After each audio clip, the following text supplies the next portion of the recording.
Nuts. At the end of World War II, during the Battle of the Bulge, Allied forces were taken by surprise when the Germans launched an immense counteroffensive. Panzers punched through Allied lines in the true sense of the blitzkrieg and moved ahead so rapidly it could have changed the outcome of World War II. Well, in the process, an American unit based in a small French town was surrounded, bypassed, outnumbered, outgunned, and the German commander sent a message to the American commander, General Kinnard, surrender. Well, it would have been a common sense thing to do, but General Kinnard knew that at this point, the most important thing was to delay the German offensive.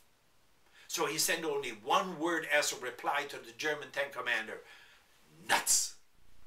And as we all know, with much sacrifice, the German offensive was delayed and it fizzled.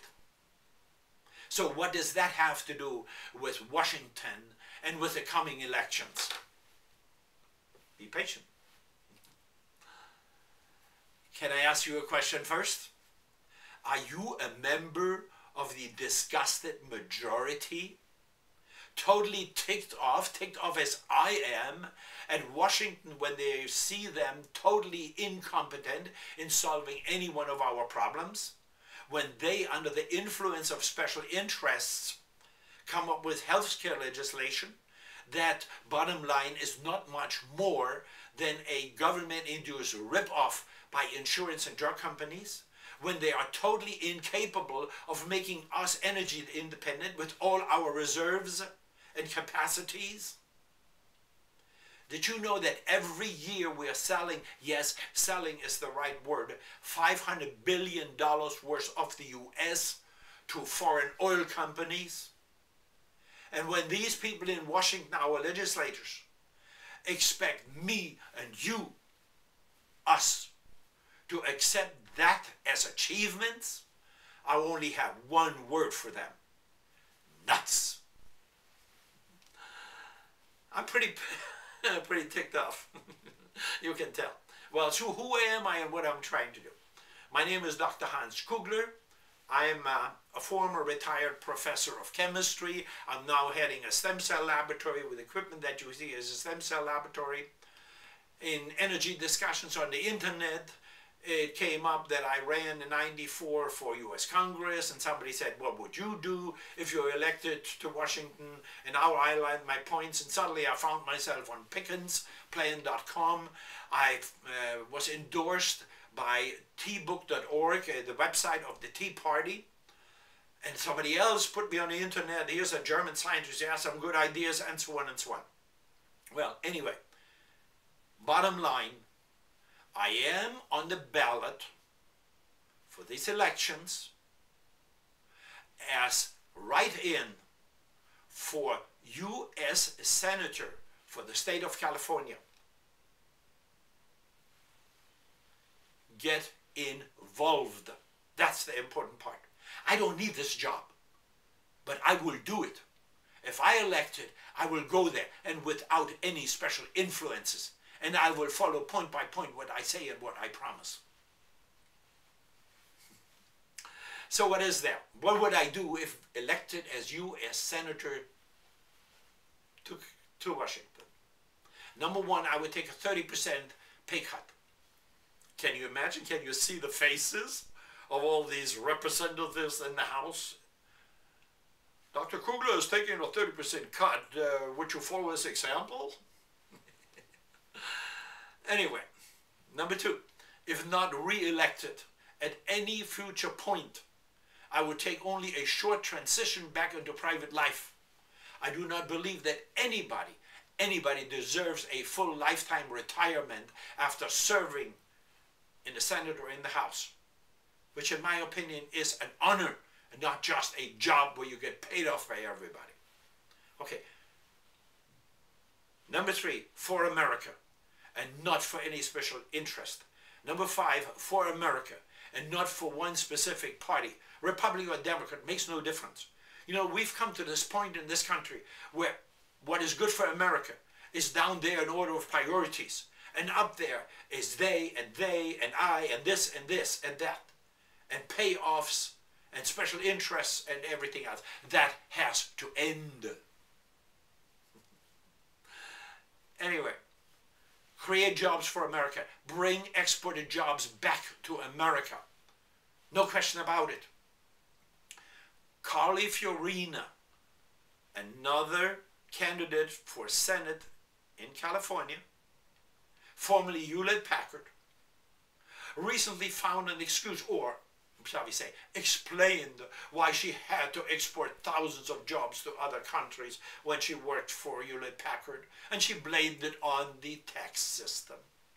Come on, Carly, give me a break. How much El Toro poop would you want me to accept? What can we do? We can establish a very small tariff against products that come from countries that don't play fair. What do I mean by don't play fair? China, for example. China keeps energy costs so low that they can come up with products that just can't compete. We just can't compete. But in the process, they are burning coal as it comes straight out of the ground, which contains toxic metals, arsenic, cadmium, mercury.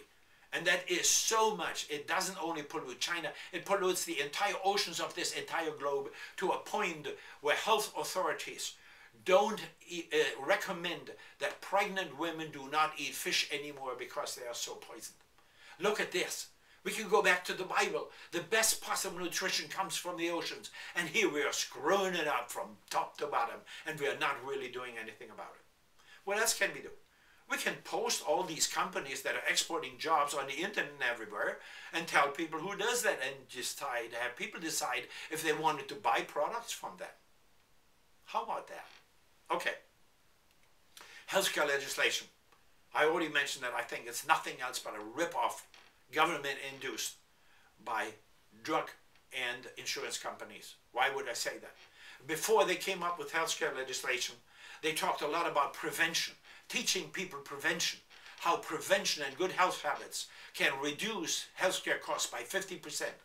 Yes, by 50%. That's in the medical literature.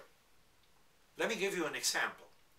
How much money do you think Americans spend every year on antidepressant drugs? $16 billion. In addition to this come a few $1 billion for doctor visits, tests, and so on and so on. So we have an easy $20 billion. While on the other hand, the American College of Sports Medicine demonstrated in 1974 and again and again and again in every year that if a person who suffers from depression follows a simple exercise program 3 times a week, 30 minutes each time, the heart rate elevated, depression will go away in 92 to 95% of the people. So why aren't they doing that? Why is there nothing in this House legislation about that? Well, isn't it obvious? Because it would cut down in the profits of those special interests that obviously pushed our government representatives in coming up with this disaster. It would cut down in their profits. If you are a small business, an employer, you have already seen how these insurance companies try to raise the money while they are yodeling on their way to the bank. You may lose your business. Okay, how about energy, environment, excess CO2, greenhouse gas? This is all connections, and no question about it. The people who deny these facts, they come from the polluters. There's no question about it. On the other hand, real data come from NASA, the National Academy of Science, the Rocky Mountain Institute, RMI, Google it, it's magnificent, and every research institute from our universities. Did you know that very recently more than 300 acres in the Arctic burned? Well, what do you mean burned? Well, it used to be a permafrost area. Now all this ice has disappeared, and frozen in the ground is methane, gigatons of that stuff. And it evaporates, a little bit lightning, it ignites it. Now the surface is charred black. And the sun heats it up even more, and more methane is released in the environment. This is absolutely ridiculous. What we should be doing utilize the energy from the sun. 1 hour, within 1 hour, the sun supplies us with more energy than what this entire planet needs in 1 year. Have you ever seen any of the video samples from Professor Nocera from MIT about what we can do about energy? It's absolutely fantastic. Anyway, we can build plug-in hybrids, electrical cars. In my house, I'm totally energy independent. 5 years ago, I put a 3 kilowatt solar system on there. Why such a big system? And I actually make 11% on my invested money. So why such a big system? Because I listen to the eternal El Toro poo-pooers of the automobile industry, General Motors, every year when they promised us that this year and next year, we will have the plug-in Volt available. Have you seen one yet? Yeah, maybe in pictures. But have you bought one yet? Well, try it. Well, anyway, develop U.S. energies to such a degree that we can actually export these sources of energy. It's absolutely magnificent. Education is another point, very important. I taught at many universities and colleges, and I observed one trend. First exam, second exam, many kids from underprivileged areas do extremely poorly, very often black students. But we do not observe that trend at State University of New York, at Stony Brook, and at DePaul University in Chicago, DePaul University in Chicago. Now, when I take time to tutor those students, their performance comes back up. So it's got nothing to do with the capacity to learn. Well, while talking to these students, I found out it's very, very basic. These students very often don't even have a home. They don't even have their own room. They don't know where the next money for rent will come from, and so on and so on. So when I was, many years ago, on publicity tour for books that I wrote, and I was on a tour with Arnold Schwarzenegger, our governor, who wrote books on health, right, fitness, and so on. We talked about these things. I learned that Arnold, a man who I respect tremendously, had taken, before he even got into politics, hundreds of thousands of his own dollars and put it into Head Start programs to give kids from underprivileged areas a head start. That's the direction we should go. Anyway, I want to stop at this point. Thank you for listening. If you want to go to places where you will find more information, go to antiagingforme, FORME.com. That's my website. Talk about health, aging, anti-aging, etc., etc. I'm 126 years old. No, just kidding. But anyway, you'll find a lot of references there. You can go to pickansplan.com, go to community, click on blogs, and scroll down to my blog of October 13th. You can go to tbook.org, find blogs, and scroll down to my blog of October 12th. And you will find everything there, all the data. You can just click on them and see how magnificent this country is. That we don't want to destroy it. And what we can do. And we will be number one in this world. No question about it.